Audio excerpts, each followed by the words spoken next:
ওই যে 52.5 বড়ি রূপার সমপরিমাণ দাম পরিমাণ টাকা তার নিত্য প্রয়োজনীয় বাজার খরচ সংসার খরচের অতিরিক্ত যদি থাকে, কোন দিন? কোরবানির দিন 10ই জিলহজ সকাল থেকে 12ই জিলহজ, মানে যেই 3 দিন কোরবানি করা যায়, এই 3 দিনের সন্ধ্যা পর্যন্ত ওই পরিমাণ সম্পদ যদি টাকা কারো কাছে অতিরিক্ত থাকে, ব্যাংকে থাকুক, হাওলাত থাকুক, কিস্তিতে থাকুক, কোনো সমিতিতে থাকুক, কারো কাছে থাকুক, তার টাকা, তার মালিকানাধীন টাকা, তাহলে এই ছেলেটার উপরে কোরবানি ওয়াজিব। এখন যে 30,000 টাকা ফাটাইল, এটা দিয়া বাড়িতে মা বাবার নামে অথবা শুধু বাপের নামে এক শরীক কি দিল? কোরবানি দিল। তাহলে বাবার কোরবানি তো আদায় হইছে, কিন্তু আল্লাহর কসম ওই ছেলের কোরবানি আদায় হয় নাই। ওই ছেলের কি আদায় হয় নাই?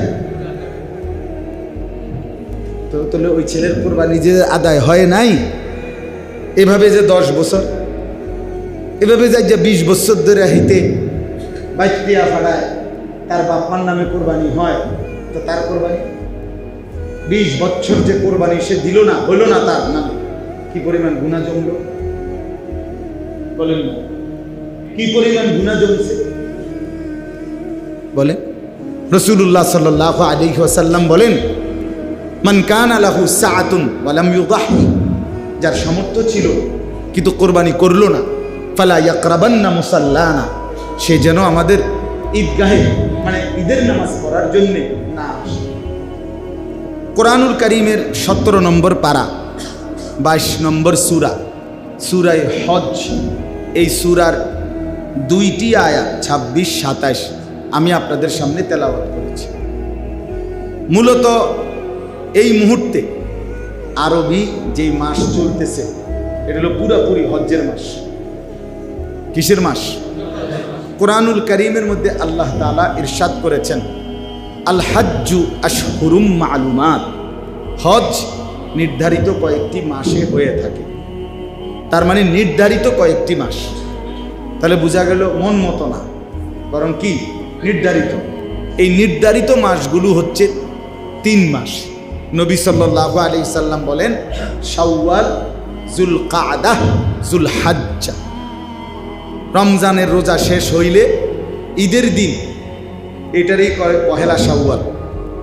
ঈদের দিন যেদিন, সেদিন রে কি বলে? শাওয়াল মাসের 1 তারিখ।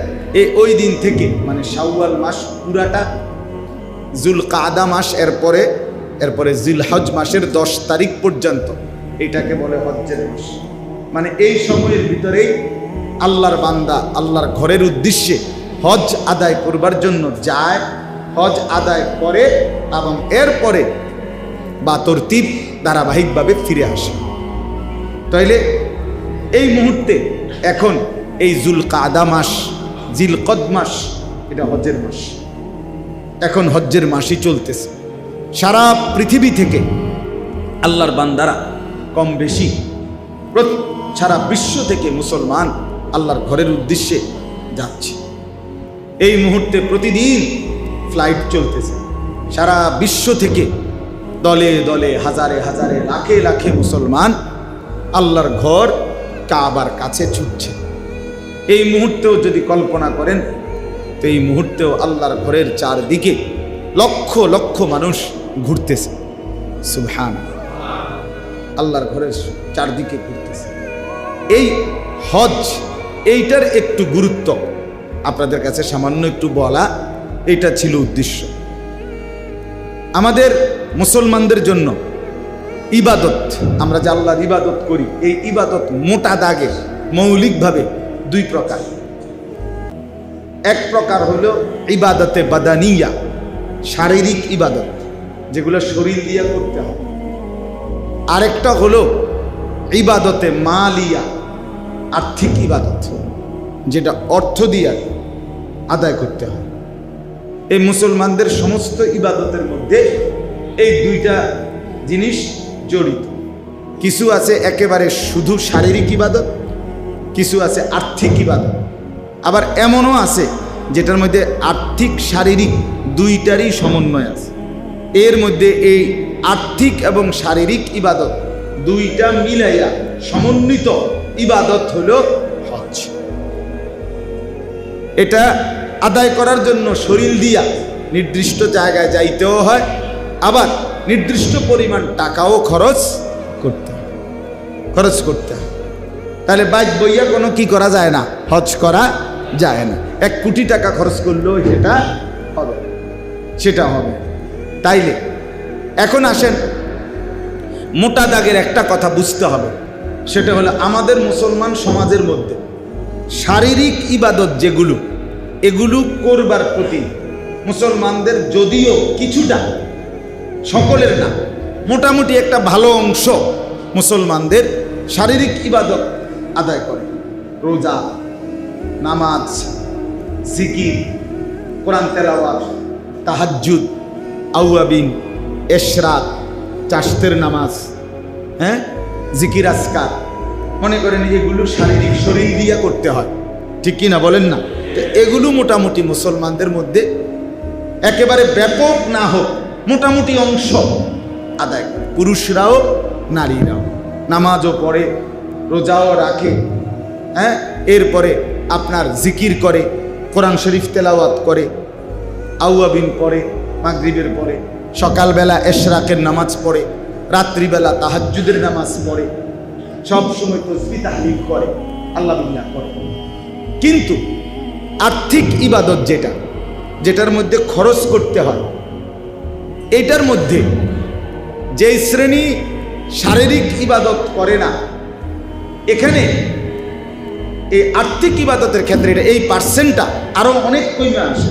অর্থাৎ একেবারে সামান্য সংখ্যক মুসলমান আর্থিক ইবাদতের প্রতি আগ্রহী বা মনোযোগী, বাকি অধিকাংশই এই ব্যাপারে দান সাদাকা, আর্থিক ইবাদত, এই ব্যাপারে প্রত্যেকের মধ্যে বখিলি, কৃপণ। যাকাত একটি আর্থিক ফরজ ইবাদত। আর্থিক কি ইবাদত? ফরজ ইবাদত যাকাত। কিন্তু এইটা সম্পর্কে শতকরা 95-98% মুসলমান এটা জানেও না, বোঝেও না, জিজ্ঞাসার প্রয়োজনও পড়ে।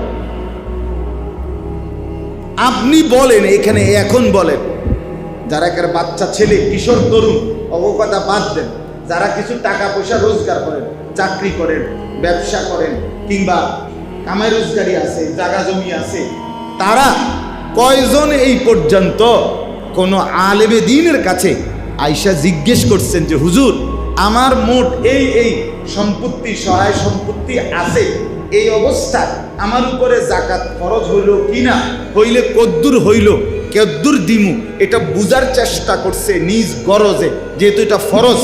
এরকম মুসলমান পাওয়া যাবে একদমই অল্প, একদমই অল্প। কারো মন চাইলে কিছুটা যাকাত দেয়, কারো মন চাইলে দেয়। কিন্তু এটা যে একটা ইবাদত এবং এটা যে ফরজ, এটা যে গুরুত্বপূর্ণ, এটার প্রতি মনোযোগ, আন্তরিকতা, যথাযথ মাসআলা বুঝা, শরীয়তের বিধান বুঝার আগ্রহ একদমই কম, একদমই কম। আচ্ছা, 2 নাম্বার, কুরবানি। এটা একটা আর্থিক ওয়াজিব ইবাদত। ফরজ আর ওয়াজিব হুকুমের মধ্যে যদিও 2টা, কিন্তু আমলের ক্ষেত্রে বরাবর।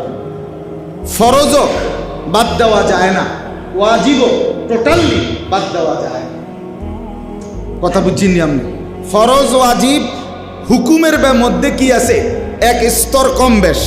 এটা ফরজ, এটা ওয়াজিব, কিন্তু পালন করার বেলায় 2টাই সমান। ফরজ বাদ দেওয়া যায়, ওয়াজিব বাদ দেওয়া যায় না। তাইলে কোরবানি একটি ওয়াজিব আর্থিক ইবাদত, কিন্তু আমাদের সমাজের কয় % মুসলমান ঠিক মতো এই কোরবানিটা আমার উপরে ওয়াজিব হলো কি না বাস্তবিক অর্থে, আমি এবারে অভাবে থাকি, আমার টাকা পয়সা কম হোক, কিন্তু আমার উপরে যদি ওয়াজিব হয় তাইলে তো আমাকে করতেই হবে, ঠিক কি না বলেন না? আমার এখন বিরাট ঝামেলা, এরপরেও আমার ছেলেটা অসুস্থ, তো তাইলে কি আমাকে ডাক্তার দেখাইতে হবে না? আমার এখন ব্যবসায় টাকা দরকার, অনেক টাকা, কিন্তু তাই বলে কি আমি আমার সংসারের বাজার করতে হবে না? তাইলে কোরবানি এটা একটা আর্থিক ওয়াজিব ইবাদত।